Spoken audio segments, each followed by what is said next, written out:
우리 중에 이루어진 사실에 대하여 처음부터 목격자와 말씀의 일꾼된 자들이 전하여 준 그대로 내력을 조술하려고 붓을 든 사람이 많은지라.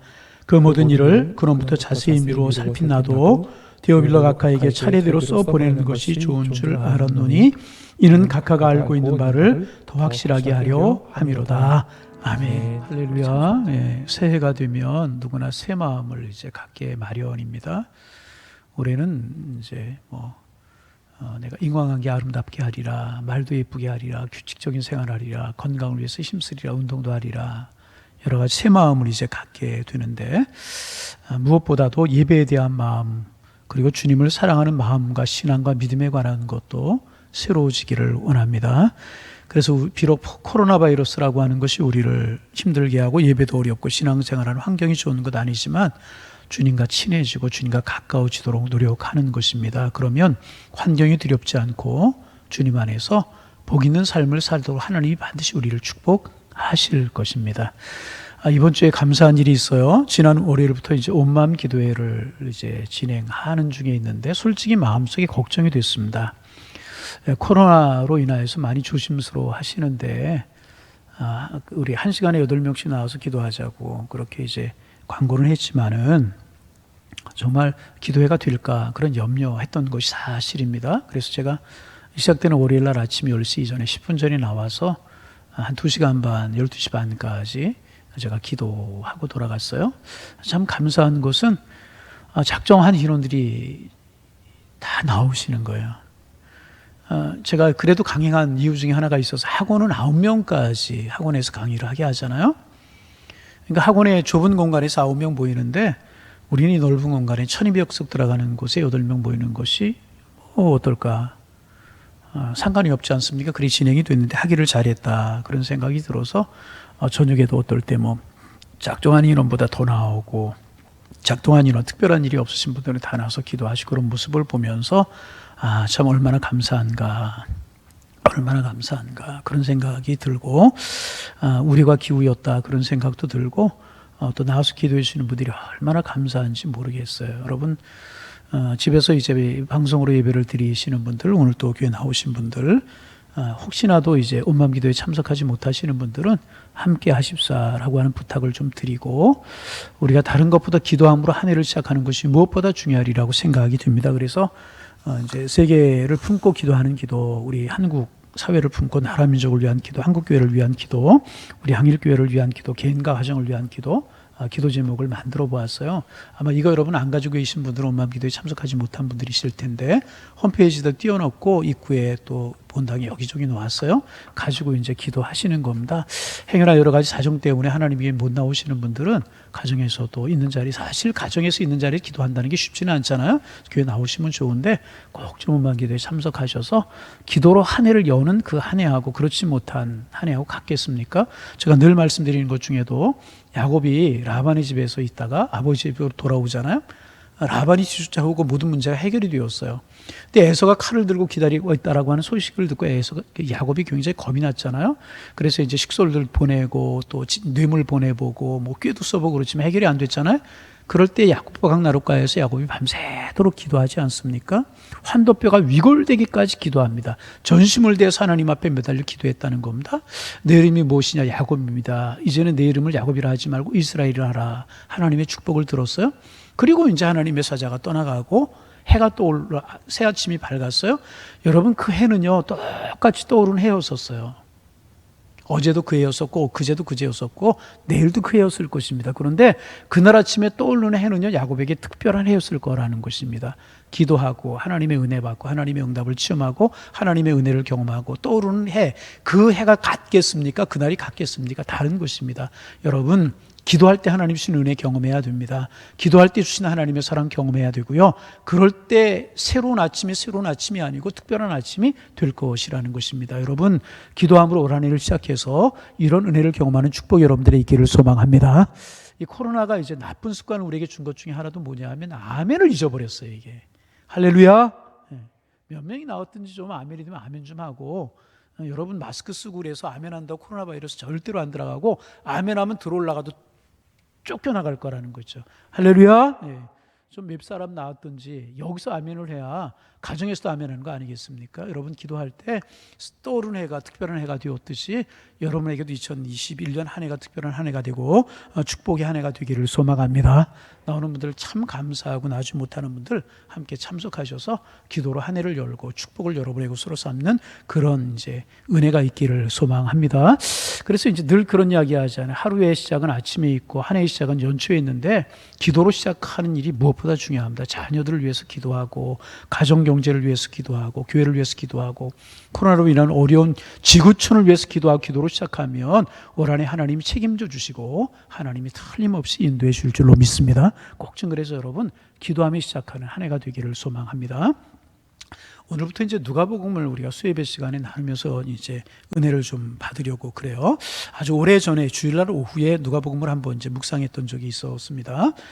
그런데 이제 그때 저에게 참 다른 복음서보다도 누가복음이 은혜가 이제 되었어요. 그래서 다시 한번 새로운 마음으로 이제 누가복음을 나누면서 은혜를 나누려고 이제 하는데 저도 새로운 마음으로 말씀을 올해부터 좀 준비해야 되겠다 그런 생각이 들어요. 여러분도 새로운 마음으로 말씀을 듣고 예배를 드리고 그래서 우리의 영혼이 정말 3일 예배 시간마다 물론 주일 예배, 오후 예배, 새벽 예배, 금요 기도에 다 은혜로운 시간이지만은 정말 수요일마다 여러분의 영혼이 새로워지고 은혜가 넘치고 주의 축복이 함께하고 꿈을 꾸며 하나님의 사랑을 경험하고 주의 뜻을 발견할 수 있는 그런 시간들이 되시도록 기도하는 마음으로 수요 예배에 임하셔서 매 시간이 은혜가 되기를 소망합니다.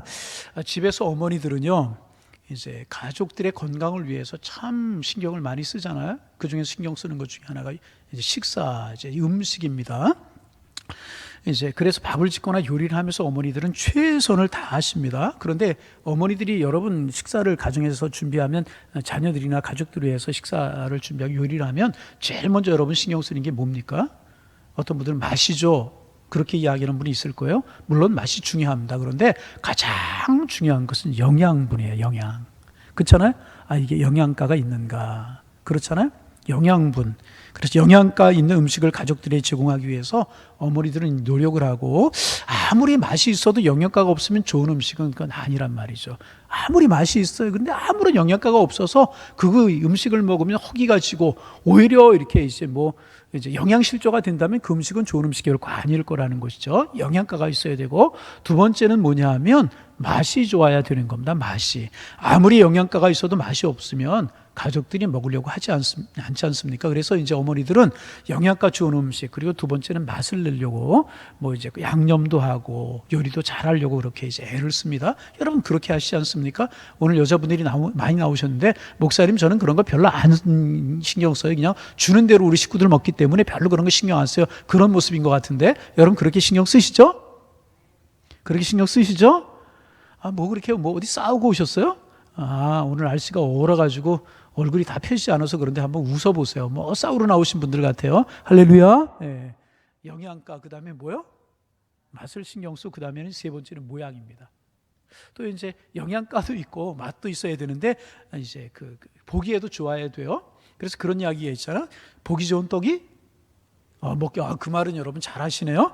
이왕이면 모양도 좋아야 되잖아요. 음식점에 가면 얼음 뭐도 해놓고 과일도 이상하게 깎아놓고 막 그러잖아요.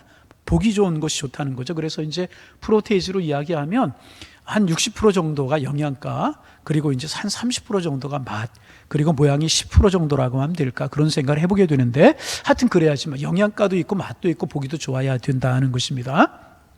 그런데 아무리 영양가가 있고 맛이 좋고 보기가 좋아도 아무리 그런 음식을 영양가 있는 음식을 해놓고 그 다음에 맛이 좋은 음식을 해놓고 보기가 좋아도 그것을 먹지 않으면 아무런 소용이 없어요. 그죠? 먹지 않으면 여러분 그 좋은 음식이 무슨 소용이 있겠습니까? 잘 먹어야 건강할 수 있고 잘 먹어야 체력을 유지할 수 있고 잘 먹어야 아이들은 키가 쑥쑥 자랄 수 있다는 것입니다. 여러분 무슨 이야기인가 하면 저는 올해 정말 좋은 영양가인 하나님의 말씀을 가지고 열심히 말씀을 준비할 거예요. 아멘. 열심히 말씀을 준비할 것입니다. 서적을 통해서도 연구하고 여러 가지를 통해서 말씀을 준비할 것이고 마치 어머니가 자녀들 위해 식구들 위해 영양가 있는 그런 음식을 준비하듯이 영양가 있는 말씀을 전하려고 노력할 것이고 맛도 있고 여러분 그렇잖아요. 이왕이면 이제 잘 알아듣기 쉽고 같은 하나님의 말씀을 전하지만은 맛있는 음식을 하는 것처럼 그렇게 맛도 내고 보기 좋은 음식을 준비하려고 어머니가 노력하듯이 열심히 준비하고요, 열심히 기도해서 말씀을 여러분 전하려고 합니다. 저를 위해서 여러분 기도해 주시길 바랍니다. 그리고 여러분들은 어떻게 해야 돼요? 음식을 맛있게 먹는 식구들처럼 여러분 말씀을 어떻게 해야 돼요? 맛있게 드셔야 되는 거예요. 맛있게 드시기를 바랍니다. 맛있게 드시려고 하면 어떻게 해야 돼요? 예배에 참석하고 열심히 말씀도 보고 내 마음의 문이 열리도록 기도하고 은혜 받을 수 있도록 기도하고 그리고 열심히 예배드리고 열심히 말씀 들으면요, 틀림없이 여러분 영적으로 강건해지는 한 해가 될 줄로 믿습니다. 영적으로 우리 강해지기만 하면 환경이 어떻든지 문제가 되지 않아요. 우리 신앙의 선배들 보세요. 초대교회 교인들 보세요. 환경이 좋았나요? 결코 좋지 않았어요. 그럼에도 불구하고 열심히 신앙생활로 축복의 문을 열지 않습니까? 환경이 문제가 되지 않아요. 코로나도 문제가 되지 않고 여러 가지 어려운 상황들 전혀 문제가 되지 않는다는 것입니다. 여러분 올 한 해 열심히 말씀 사모하시고 내가 정말 잘 그 음식을 먹는 아이처럼 식구들처럼 내가 하나님의 말씀을 잘 먹으리라, 예배 참석 열심히 하리라, 내가 무슨 일 있어도 하나님의 말씀 들고 믿음으로 승리한 한 해가 되리라. 그렇게 하면 하나님이 반드시 우리에게 은혜와 축복으로 허락하실 줄로 믿습니다. 자, 이제 그래서 이제 오늘부터 누가복음 1장부터 이제 시작을 하게 될 것인데, 우리가 읽었지만 다시 한번 1절부터 4절 말씀을 우리 같이 한번 소리내어 화면 띄워주셔도 될 것 같고요. 자, 우리 중에 이루어진 사실에 대하여 처음부터 목격한 자의 말씀에 일꾼된 자들이 전하여준 그대로 내륙을 저술하려고 붓을 든 사람들이 많은지라. 그 모든 일을 근원부터 자세히 미로 살핀 나도 데오빌로 각하에게 차례대로 써보내는 것이 쉬운 줄 알았노니 이는 각하가 알고 있는 말을 더 확실하게 하려 함이로라.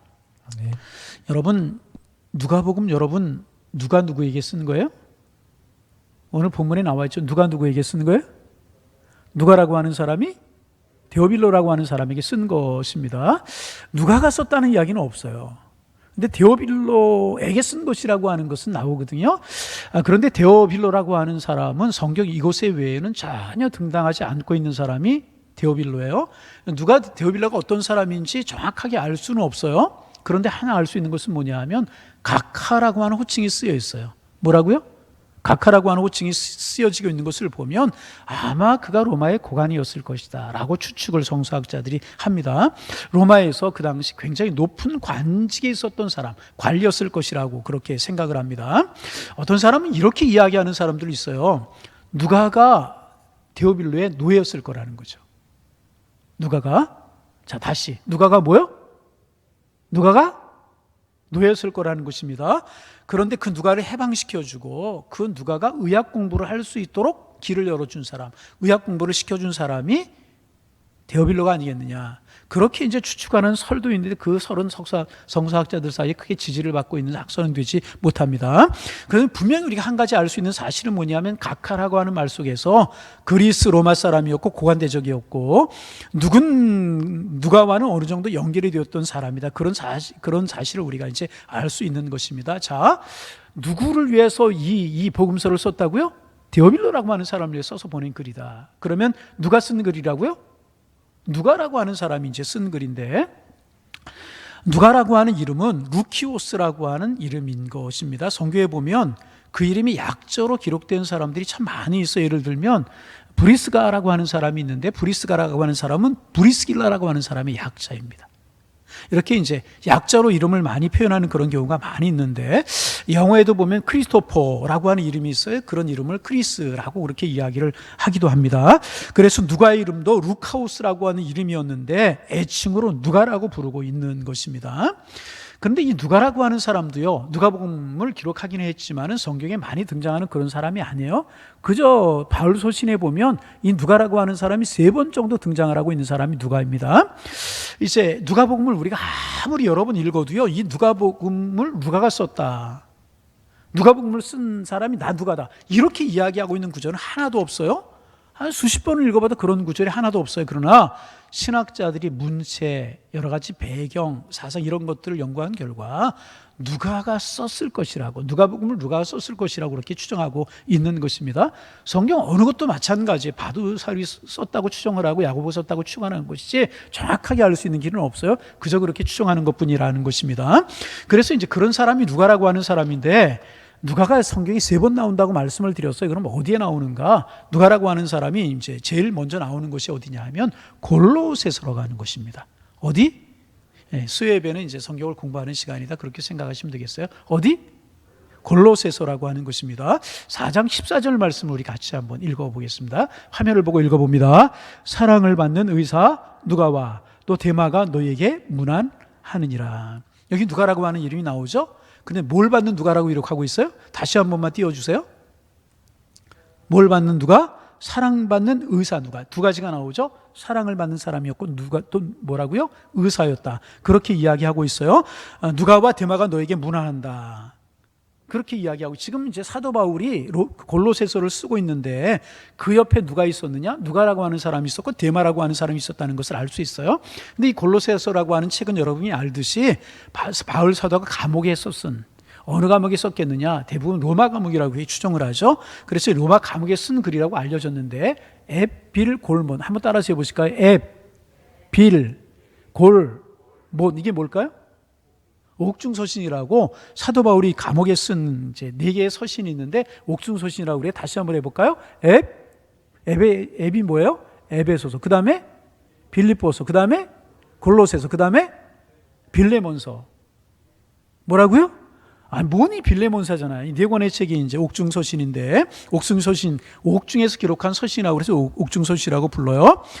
지금 사도 바울이 감옥에 갇혀 있는 거예요. 근데 사도 바울이 자기가 돈을 주고 산 셋집에서 감금 생활을 할 때 누가와 데마라고 하는 사람이 바울 사도 옆에서 수정을 들었다는 사실을 우리가 알 수가 있는 거예요. 그래서 이렇게 제일 먼저 나오는 것이 누가가 나오는 것이 골로새서라고 하는 것이고, 두 번째는 빌레몬서라고 하는 것입니다. 같은 이제 옥중서신인데 1장 24절입니다. 화면을 보고 같이 한번 읽어봅니다.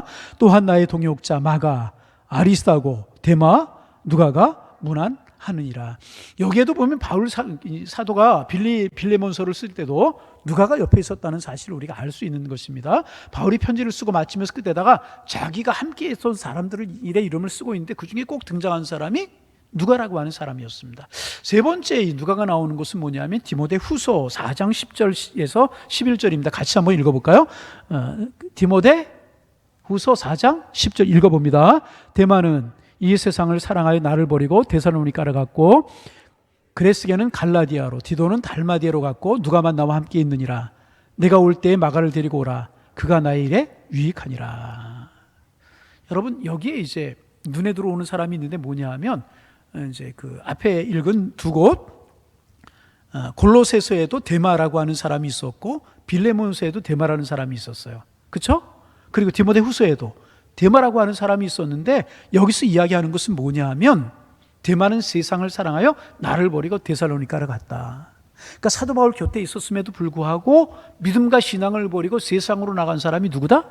데마라고 하는. 참 안타깝죠. 보세요. 성경을 쓸 때 골로새서를 쓸 때도 옆에 있었어요. 여러분 그렇잖아요. 그 다음에 보면 빌레몬서를 쓸 때도 옆에 있었어요. 디모데 후서를 쓸 때도 있었는가? 없었어요. 사도 바울에게 말씀을 배우고 하나님의 말씀을 듣고 그랬단 말이죠. 생명 있는 말씀을 들었어요. 그런데도 불구하고 세상을 사랑하여서 갈라디아로 갔다. 여러분, 우리 기도 제목 중에 하나입니다. 우리가 오늘 이렇게 신앙생활하지만 우리가 데마처럼 이렇게 세상에 갈 염려는 없지만 그래도 늘 우리가 깨어서 기도하고 늘 하나님 앞에 우리의 믿음을 고쳐 세워야 될 이유가 뭐냐 하면 우리가 데마처럼 혹시 세상을 사랑하여 세상으로 나아갈까, 신앙과 믿음을 버리지는 않지만 주님께로부터 멀어지고 하나님의 성전에서 멀어지고 하나님 내게 주신 직분을 감당함에 있어서 멀어지고 이런 사람이 될까 두려운 마음을 우리가 가질 수 있어야 될 것이라는 것입니다. 여러분, 주님께 가까이 있고 하나님께 가까이 있고 하나님 말씀 가까이 있고 신앙 가까이 있는 하나님의 사람들 되시기를 주님의 이름으로 축복합니다. 그런데 누가는 어떤 사람이었어요? 그렇게 다 각기 갔어요. 여기 그레스게는 갈라디아로, 디도는 달마디아로 갔고 이 사람들이 신앙을 버리고 갔다는 그런 이야기는 안 해요. 데마는 세상을 사랑하여서 갈라디아로 갔다고 그랬어요.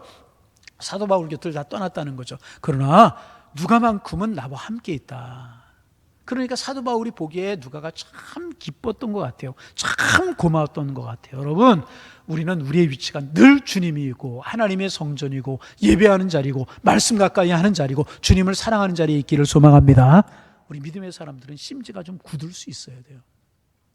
사도 바울이 고난을 당하고 힘들고 감옥에 갇히고 그러니까 사도 바울 옆에 있었던 사람들 힘들었던 것이 사실인 것 같아요. 그래서 대만은 세상을 살아가서 세상으로 가버리고 말았어요. 그러나 누가는 끝까지 사도 바울 곁에서 의리를 지키고 믿음을 지키고 신실함을 지키고 사도 바울과 함께했던 사람이 누가였다 하는 거죠. 그죠? 참 이 말씀이 저에게 은혜가 되었어요. 누가를 쭉 묵상하면서 데마도 그렇게 빌레몬세로 쓸 때도 있었고 같이 있었는데 마지막으로는 자기의 갈 길로 가버렸구나. 그러나 누가는 끝까지 사도 바울 곁에서 복음을 위해서 힘쓰고 어려움을 당하고 있는 사도 바울을 돕고 복음의 동역자가 됐구나. 참 누가가 은혜로운 사람이구나. 그래서 누가라고 하는 사람이 성경에 많이 기록되고 있지 않지만 하나님께서 그 많고 많은 사람들 중에서 복음서를 쓰게 하신 그 이유가 여기에 있구나. 또 복음서가 여러분 우리가 알고 있는 사복음서뿐이 없잖아요. 그런데 사실은 복음서라고 하는 이름이 붙여진 책들이요 100여 권이 넘는다고 그래요. 베드로 복음서, 나다넬의 복음서 이런 복음서들이 많다고 그래요. 근데 4권의 복음서만 정정이 되어서 우리 손에서 읽혀지고 있단 말이죠. 그런데 왜 누가가 쓴 복음서만 정경에 들어올 수 있게 되었을까? 그 많은 복음서들 중에서 아마 누구의 이런 신실함 때문이 아니었을까? 참 누가가 성경에 많이 기록된 사람은 아니었지만 이런 신실함을 다 사람들이 힘들다고 어렵다고 여러 가지 이유로 다 사도 바울 곁을 떠났지만은 누가는 그런 사람이 아니고 신실했다는 거죠. 그러니까 우리가 여기에서 이제 또 볼 수 있는 사실은 뭐냐 하면 골로새서나 이제 그 빌레몬서에도 보면 데마도 함께 있었어요.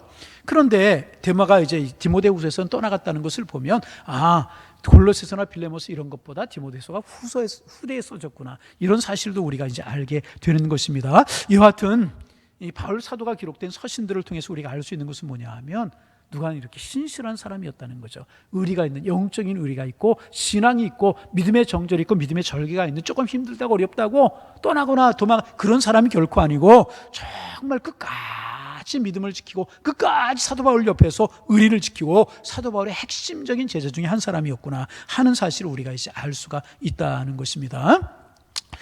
이제 그래서 하여튼 여러분 누가가 이제 그런 사람인데 이 누가가 데오빌로와 누가라고 하는 사람이 누가와 데오빌로라고 하는 관계가 어떤 관계인지 잘 알지 못하지만은 실제로 종이었는데 놓아준 것인지 아닌지 우리가 알 수는 없지만은 중요한 사실은 뭐냐하면 그 누가가 데오빌로에게 예수 그리스도에 관해서 예수 그리스도의 행적을 써서 보내고자 하는 것이 누가복음을 쓰게 된 동기가 되었다. 이제 그런 내용을 우리가 알 수가 있게 되는 것입니다.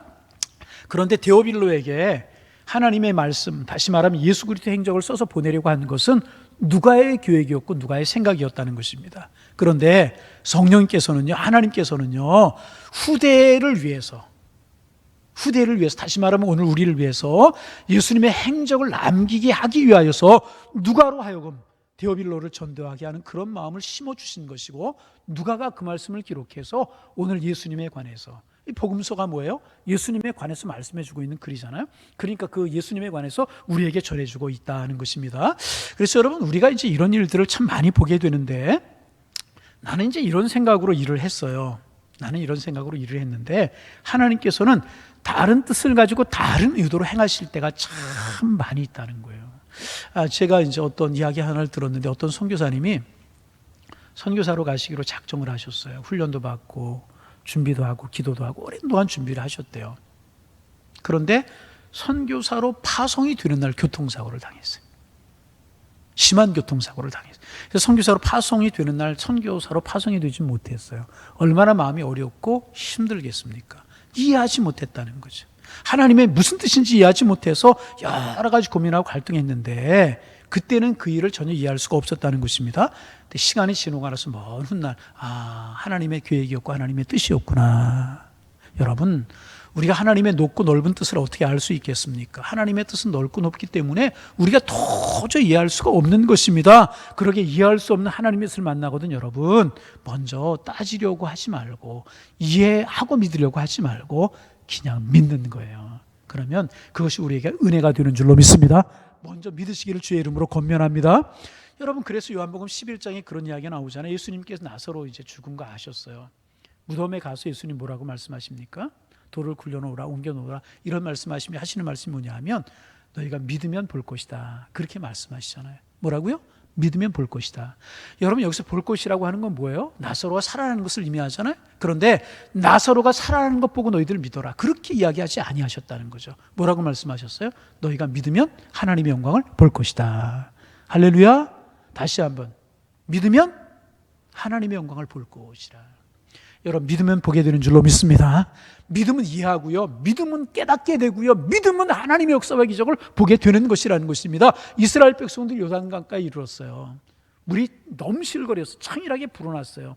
그때 하나님께서 이스라엘 백성들이 하신 말씀이 무엇입니까?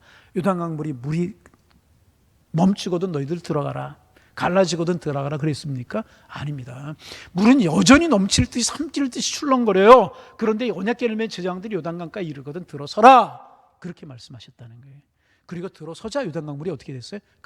여러분 갈라지고 들어선 것이 아닙니다. 들어설 때 갈라졌다는 것입니다. 여러분 믿으면 하나님의 영광을 보고, 믿으면 하나님의 사랑을 보고, 믿으면 하나님의 축복을 보게 되는 줄로 믿으시기를 바랍니다.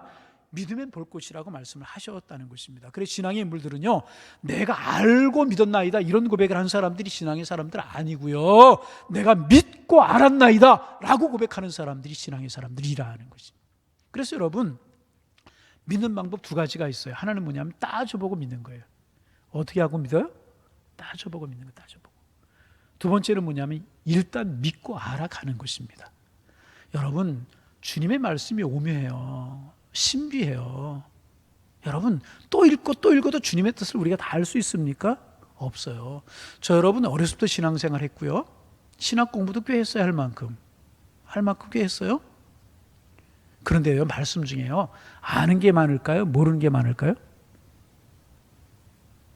모르는 게 많다고 그러면 과소평가할 것 같고, 아는 게 많다고 그러면 흐름에 안 맞을 것 같고, 요만큼 아는 거, 요만큼. 그냥 늘 말씀드리잖아요. 주님의 속성이, 하나님의 속성이 태평양 바다처럼 넓다면 제가 주님을 얼마나 알까? 티스푼으로 조금 떠낸 정도뿐이 하나님 모른다. 솔직한 저의 고백입니다. 이해되지 않는 말씀도 너무 많아요. 그때마다 어떻게 하는 줄 아십니까? 두 손 모아 하나님 앞에 기도합니다. 하나님의 말씀이 잘못돼서 그런 것이 아니고 제가 이해 못하는 거죠. 제가 무직해서 그러는 거죠. 제 지식이 짧아서 그러는 거죠. 하나님 은혜를 주옵소서. 그리고 믿어버려요. 그러면 나중에 이해되고, 나중에 깨달아지고, 그 말씀이 축복이 되고, 그 말씀이 은혜가 되고, 그 말씀이 나에게 소망이 되는 말씀으로 다가오더라는 것입니다. 여러분도 같은 믿음 가지실 수 있기를 주님의 이름으로 축복합니다. 성령께서 감동해서 하셔서 깨닫게 해달라고 기도하세요. 그러면 성령께서 깨닫게 해주실 것이라. 누가는 예수님에 대하여 기록한 것이 데오빌로에게 전해주기를 위한, 예수님에 관해서 데오빌로에게 전해주기를 원한 것이었지만은 성령께서는 그것을 통하여서 2000년 지난 오늘 한국 땅에 있는 우리에게 예수님을 소개하시기 위해서 누가복음을 쓰시게 하셨다는 것입니다. 얼마나 여러분 하나님의 섭리가 놀랍고 아름다운 것입니까? 여러분 믿으시기를 바랍니다. 하나님의 생각 우리보다 크고 하나님의 계획은 우리보다 위대하신 줄로 믿습니다. 하나님은 우리보다 지각이 뛰어나신 분이에요. 내 이성으로, 나의 작은 지성으로 그분을 자꾸 가둬두려고 하지 마시기를 바랍니다. 그래서 파스칼이 그런 얘기했다고 그러죠. 인간의 이성이 끝나는 곳에 믿음이 시작되는 곳이다. 인간의 이성이 끝나는 곳이 믿음이 시작되는 곳이다. 내 이성과 지성을 십자가에 못 박을 때 비로소 믿음이 출발하는 것이고 믿음이 빛을 발하는 것이라는 것입니다. 그래서 여러분 성경을 읽다가 말씀을 듣다가 이해되지 않는 부분이 나오시면 그 자리에 무릎을 꿇으세요. 주님 내게 지혜를 주옵소서, 깨달음을 주옵소서 간구하시기를 바랍니다. 그럴 때 영이신 성령께서 우리에게 임하셔서 우리의 눈과 귀를 열어주시고 우리를 풍성한 은혜의 자리로 들어가야 하실 줄로 믿습니다. 그래서 여러분 성경 읽는 방법도 우리가 이제 정독하는 방법이 있고 그냥 보는 방법도 있는데 어떨 때 잘 이해되지 않으면 그냥 넘어가는 것도 좋을 때가 있어요. 그러면 설교를 듣는 순간에 이해될 때도 있고요, 그 다음에 성경을 보면 그때 이해될 때도 있어요. 하나님의 말씀이 이렇게 오묘한 것이라는, 올 한해 이런 은혜가 여러분들에게 넘쳐나기를 소망합니다. 두 번째, 오늘 본문을 보면서 또 하나 힌트를 얻을 수 있는 것이 있는데 그것이 뭐냐 하면 누가가 누가복음만 이제 쓴 것이 아니라는 것을 알 수 있어요. 3절 말씀 보면 이제 같이 한번 읽어볼까요? 3절 말씀 읽습니다. 그 모든 일을 근원부터 자세히 미루어 살핀 나도 데오빌로 각하에게 차례대로 써보내는 것이 좋은 줄 알았네. 거기 뭐라고 말씀하고 있어요? 차례대로 써보낸다. 어떻게 해요? 그러니까 뭐예요? 누가가 데오빌로 각하에게 쓴 글이 하나만 아니라는 거잖아요. 차례대로 써보냈다라고 하는 사실은 적어도 하나가 아니고 두세 개 이상이어만 이제 차례대로라고 하는 말이 성립되는 것 아니겠습니까? 그러니까 이제 예수님의 행적에 대해서 처음 쓴 것이 누가복음이고, 그 다음에 예수님 부활하시고 승천하신 그 다음에 것에 관해 쓴 것이 우리 사도행전이다, 그렇게 이야기하지 않습니까? 성서학자들이 그렇게 추정을 하는 것입니다. 그래서 여러분, 누가는 우리 가운데 아주 중요한 사실들을 이 짧은 말씀 속에서 많이 던져주고 이제 있습니다. 그래서 여러분, 하나님의 말씀을요 꼭꼭 씹어보면 너무나도 깊은 하나님의 뜻이 담겨져 있어요. 너무나도 소중한 말씀이 담겨져 있고요, 1.1핵도 변함이 없으신 하나님의 말씀이라고 하는 사실을 우리가 깨달을 수 있는 거예요. 그래서 여러분, 올해 우리가 성경을 보든지 일독 행진하자고 우리가 이제 그러잖아요. 성경을 보든지 하나님의 말씀을 들을 때 꼭꼭 씹어서 드시기를 바랍니다. 꼭꼭 씹어서 드시기를 바랍니다. 말씀도 지나가는 이야기로 듣지 말고, 주일 예배 졸며 자며 들어가지고 무슨 말씀인지 그렇게 지나가지 말고, 또 뭐 예배 시간 소홀하게 하지 말고 열심히 참석하고 열심히 듣고 열심히 하고, 이게 꼭꼭 씹는 거예요. 여러분들에게 은혜가 될 줄로 믿습니다. 오늘 수예배 나오시는 분들 1년 352주 수예배 계속 나오도록 기도해 보세요. 어려운 여건, 어려운 환경 하나님 물리쳐달라고 기도하세요. 그럼 하나님 그렇게 왜 안 하시겠어요? 가정에서 하나님의 말씀 듣는 분들이요, 최소한 수요일만이라도 내가 다른 것 없고 내 마음에 사모하는 마음을 주시고 내 마음에 열심을 주시고요, 하나님 수요일날 바쁜 일 생기지 않게 하셔서 내가 말씀 꼭꼭 씹어서 수요일날 누가복음 먹게 하셔서, 제가 알기로는 누가복음이 올해 2021년도 지나가고 아마 2020년, 22년까지 가야 끝날 거예요. 꼭꼭 씹어 먹게 하셔서 정말 은혜가 넘치게 하여 주옵소서. 이런 기도가 우리의 기도가 되기를 소망합니다. 자, 누가복음 좀 자세히 봅니다. 먼저 1절 말씀, 단순하죠? 우리 중에 이루어진 사실에 대하여 그렇게 말씀하고 있어요. 우리 중에 어떻게 된 사실? 무엇을 말하는 걸까요? 우리 중에 이루어진 사실이라고 하는 게 뭘 말할까요? 예수님에 관한 사건을 말하고 있는 거예요.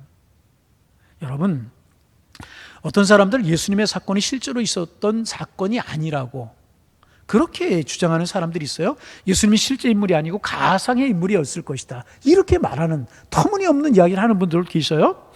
그런데 어떻게 예수님 때문에 A씨가 B씨가 나눠졌겠습니까? 여러분, 그렇잖아요. 터무니없는 이야기하는 사람들이 있어요. 또 어떤 사람들은 예수는 없었던 인물이다, 그런 글도 쓰기도 하고, 예수는 불제자였다, 이런 글도 쓰기도 하고 그래요. 예수는 허구다, 그런 말을 쓰는 사람들도 많이 있어요. 그러나 여러분, 그런 책과 그런 글들로 우리의 복음이 결코 무너지지 않는 것이라는 것입니다. 우리 기독교는요, 2000년 전부터 그런 공격 많이 당해왔어요. 예수님 부활하신 것 가지고도 여러 가지 이야기하죠. 예수님의 제자들이 예수님의 시신 훔쳐갔다, 그리고 부활했다고 그런다, 예수님 기절했다 깨어났는데 부활했다 그런다, 이런 도전 공격들을 많이 당해왔어요. 그러나 복음에는 생명이 담겨져 있는 거예요. 복음에는 능력이 담겨져 있는 거예요. 그런 인간들의 공격으로 인해서 무너질 복음이 아니라는 사실 여러분 믿으시기를 바랍니다. 생명이 있는 것은요, 반드시 살아나게 되어 있다는 것. 이런 사람들이 많을 때는 조그만한 반응이 있어서 제가 힘들지 않은데, 사람들이 적으면요 반응이 없으면 제가 설교하기 굉장히 힘들어요. 그러니까 오늘 나오신 분들은요, 내가 100명이다 그러고 대답을 하셔야 돼요. 복음에는 뭐가 있어요? 복음에는 생명이 있어요. 할렐루야.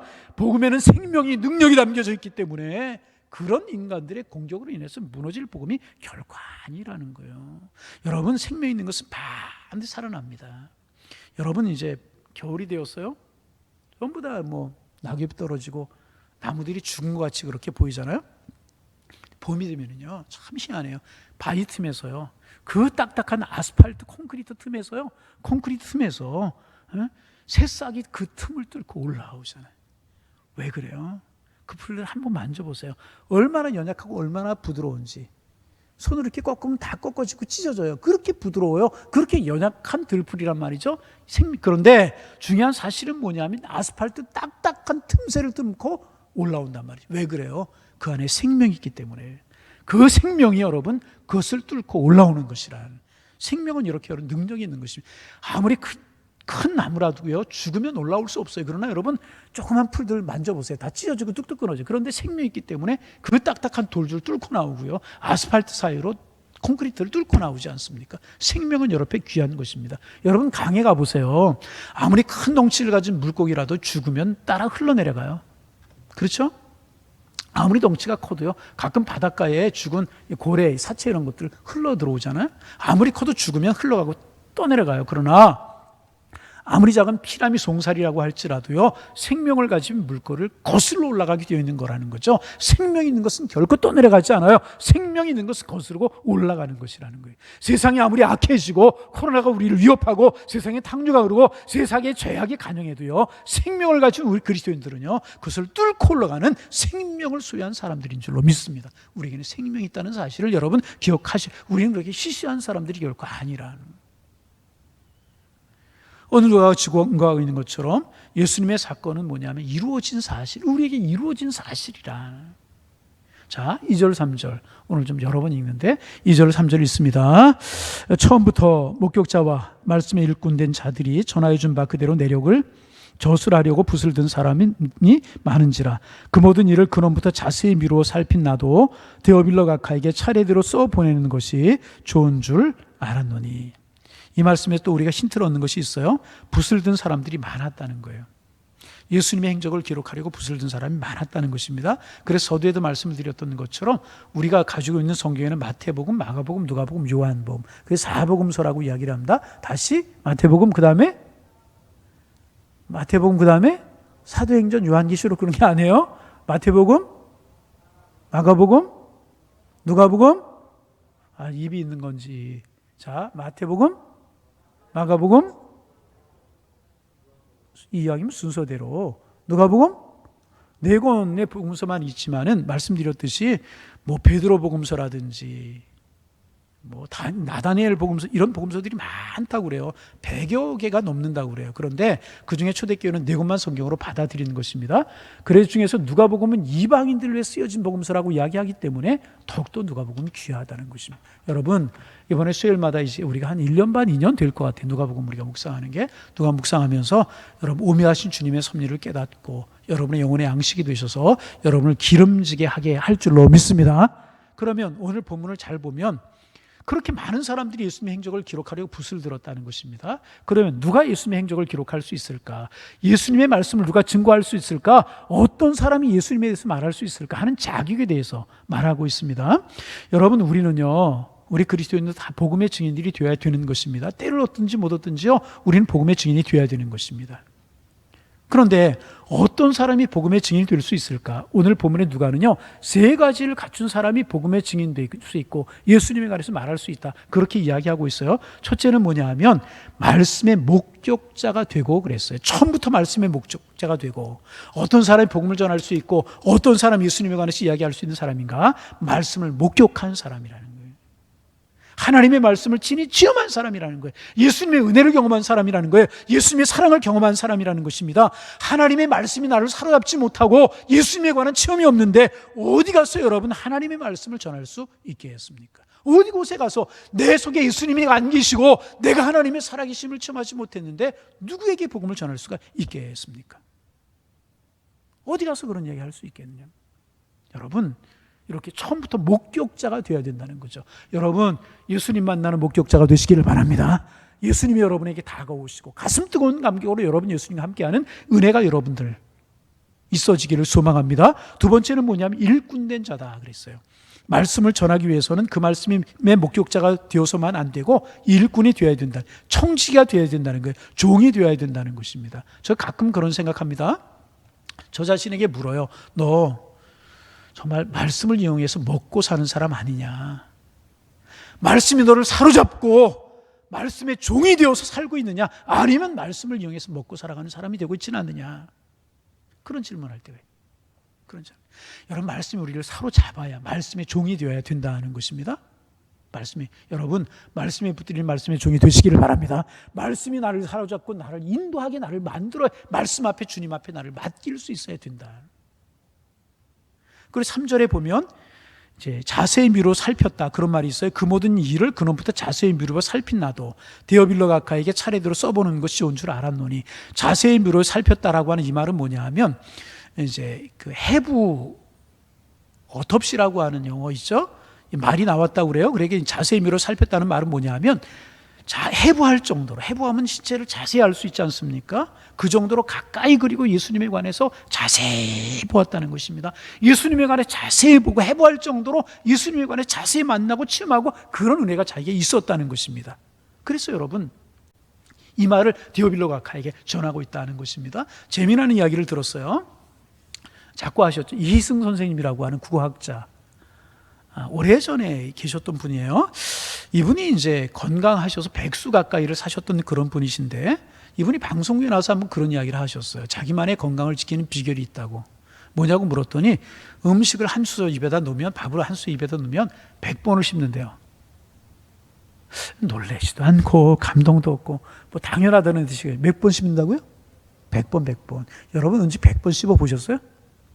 그래서 이분이 100번을 씹으면 단맛이 난다는 거예요. 그럴 때 넘겨야 건강이 좋다. 그런 말씀을 이분이 이제 하셨어요. 그리고 실제로 백수 가까이 사셨어요. 저도 밥을 굉장히 빨리 먹는 편이거든요. 저는 100번이 아니라 3번 정도 씹으면 넘어가요. 3번 정도. 그래서 그분의 말씀대로 한번 해보려고 한 20번, 30번 씹어봤어요.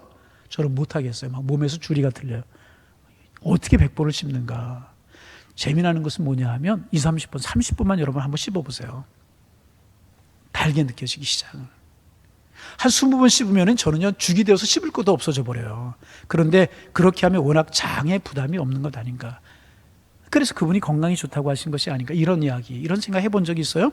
여러분, 하나님의 말씀 우리가 듣고 읽을 때 이런 자세가 필요하다는 거예요. 어떻게? 꼭 씹어서 살피고 또 살피고 묵상하고 그런 마음, 그런 말씀이 우리에게 은혜가 된다는 거예요. 목적자가 되었고 종이 되었고 그 다음에 어떻게 했다고요? 예수님에 관해서 잘 살폈다는 거예요. 확신이 왔다는 거예요. 뜨거움이 왔다는 거예요. 그리고 그것을 데오빌로 각하에게 써서 보낸다. 얼마나 여러분 확신 있는 말씀이겠습니까? 여러분 이런 확신과 이런 은혜가 우리에게 있어지기를 소망합니다. 여러분 그런 얘기 참 마음 아픈 얘기 들었어요. 조금 시간이 가는데요. 인천에 이제 어느 택시 회사에 가면 택시 회사에 이렇게 운전하는 목사님들이 참 많다고 그래요. 지금 택시 회사가 큰 회사인데 한 30명 정도가 목사님이래요. 어느 목사님 처음 들어갔는데 목사님이라고 그러니까 이제 잘 안 받아줄까 봐 자기 신분을 숨긴 거예요. 왜 숨겼냐 하면 개척교회가 요즘 잘 안 되잖아요. 교회는 별로 없고 생기가 안 되잖아요. 가족들은 살아야 되겠고 그래서 일을 해야 되겠는데 마땅한 일이 없고 목사님들이 운전 잘하잖아요. 봉고차 맨날 몰아가지고 그죠? 그래서 그런 얘기도 있어요. 장로신학대학에다 운전학과를 하나 둬야 된다고 그런 이야기도 하여튼 있는데 운전 잘하잖아요. 그러니까 이제 생기가 어려우니까 택시 회사에 취직을 해서 이제 신분을 숨기고 들어갔어요. 근데 이제 목사님들이 성실하잖아요. 일을 잘하는 거예요. 그 알고 보니까 이제 목사님의 신분이라고 하는 것을 알고 사장님이 목사님들을 좀 많이 소개해달라고 그러더라는 거예요. 목사님들이 일을 시켜보니까 좋은 게 몇 가지가 있더라는 거예요. 첫째는 술을 안 마시잖아요. 사고가 없어요. 그 다음날 아침에 출근하는데 무리가 없고 성실하잖아요. 또 하나는 뭐냐 하면 길을 그렇게 구석구석 잘한다는 거예요. 왜 그럴까요? 신방을 많이 하니까. 그래서 이제 택시 운전하는 그 기사들이 많고 지금도 뭐 대리운전하는 분들 많이 있고 그렇다고 그러잖아요. 참 마음 아픈 이야기 아닐 수 없어요. 그렇죠? 마음 아픈 이야기 아닐 수 없잖아요.